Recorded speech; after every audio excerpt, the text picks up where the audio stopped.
யோசுவா புத்தகம் 1 அதிகாரம் 9 இறைவார்த்தை. வீறுகொள், துணிந்து நில், அஞ்சாதே, கவலைப்படாதே என்ற துணிவின் வார்த்தைகளுக்காய் நன்றி இயேசுவே.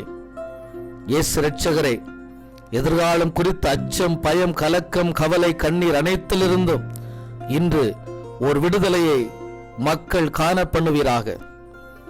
வல்லமையோடு சவால்களை எதிர்கொள்ள நீரே வழிகாட்டுவீராக. துணிவை மன உறுதியையும் கொடுத்து ஆசீர்வதிப்பீராக. தூய ஆவியின் துணையை கொடுத்து பாதுகாப்பீராக. கவலைகளை களைந்து மகிழ்ச்சியோடு வாழ வழிகாட்டுவீராக.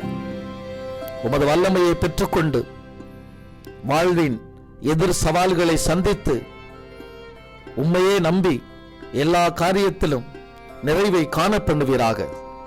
இயேசு கிறிஸ்துவின் இனிய நாமத்தில் மன்றாடுகிறோம் எங்கள் நல்ல பிதாவே. ஆமென், ஆமென், ஆமென்.